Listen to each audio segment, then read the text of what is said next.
Bonsoir à tous. Alors là, je viens d'apprendre quelque chose de très intéressant. Je suis en train d'apprendre l'origine de nos lois. D'où viennent les premières lois humaines? Quand est-ce qu'elles ont été créées? C'est super vieux, ça date d'il y a 5000 ans. Ça vient de la Mésopotamie. Là, je suis en train de lire un bouquin sur la Mésopotamie, sur comment étaient ces anciens peuples, ces anciennes populations qui ont inventé énormément de choses. Ces choses, ces inventions, comme le tissage, comme l'agriculture, sont ensuite allées vers l'Europe. Mais à la base, tout a été inventé au Proche-Orient, il faut le savoir. Donc, les premiers codes de loi n'ont pas été, contrairement à ce qu'on croit, créés par un roi babylonien. Donc pareil, Babylone était en Mésopotamie, vers moins 1900, donc 1900 avant Jésus-Christ. C'est encore plus ancien que ça. Je vais vous lire quelques extraits de ce livre. Alors, si vous voulez le titre, n'hésitez pas à me le demander, je vous le donnerai. Donc, un monarque sumérien, par exemple, a promulgué des lois pour fixer un prix maximum aux denrées alimentaires et aux loyers des charrettes et des embarcations, de telle sorte que le citoyen sans grands moyens ne soit pas exploité par les autres. Existaient tout autant des lois à propos des atteintes aux personnes, à la propriété, des règles applicables aux affaires familiales, aux relations entre maîtres et serviteurs. Mais avant ce code-là, il existait encore un autre code par le monarque Lipit-Ishtar. Pareil, on est chez les Sumériens, en Mésopotamie. Alors, 38 lois par rapport aux affaires immobilières, aux esclaves, aux serviteurs, au mariage, à l'héritage, location de bateaux, loyer applicable aux bœufs, au non-paiement des impôts. Donc c'était vraiment pour fixer des limites, des cadres en fait. Et quand on remonte, déjà pour finir avec ce monarque-là, donc Lipit-Ishtar, il a créé ce code de loi sur l'instruction des grands dieux, comme il le dit, qui lui avait demandé de veiller au bien-être des Sumériens et des Akkadiens. Donc Sumer, la ville de Sumer, Sumérien, la ville de Sumer, et Akkadien, la ville de Akkad. Pour ceux qui connaissent bien la Bible, vous retrouverez ces noms à l'intérieur. Ce sont vraiment d'anciens peuples. Alors ensuite, qu'est-ce qui vient ? Lipit-Ishtar a eu un prédécesseur au niveau de ce code de loi. Alors, on est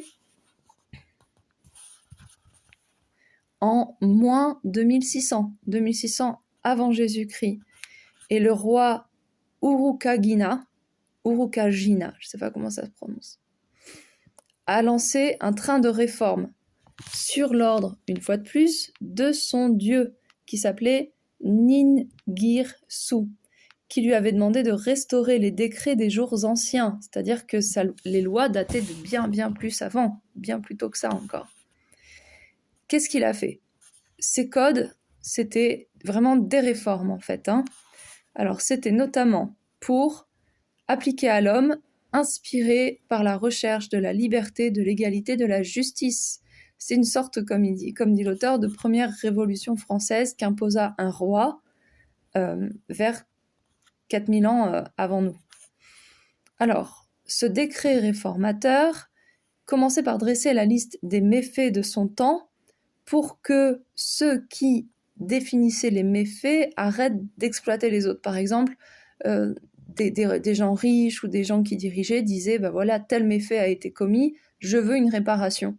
Mais ils inventaient des méfaits. Donc lui, il a créé la liste des méfaits qui existaient et qui pouvaient être donc avec une application de peine.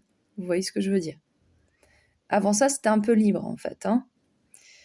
Alors, voilà, les superviseurs qui pouvaient tirer un profit personnel de leur pouvoir ou abuser de leur charge officielle au gouvernement, en extorquant des prix trop élevés par des groupements commerciaux également. Donc vous voyez ce qu'on connaît nous aujourd'hui, qui est totalement autorisé, ne l'était pas à l'époque.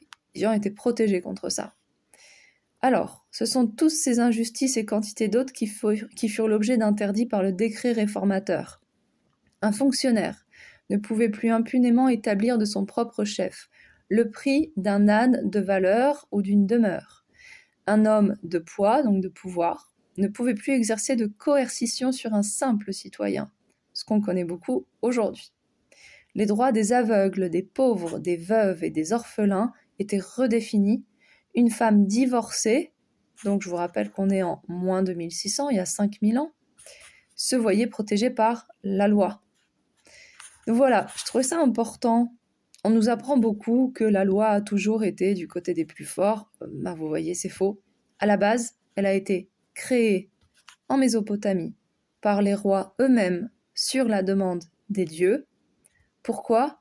Pour protéger le citoyen et les gens moyens comme nous en fait, pas ceux qui avaient du pouvoir, et éviter tous les abus. Faites ce que vous voulez de cette information, mais faites-en quelque chose. À bientôt.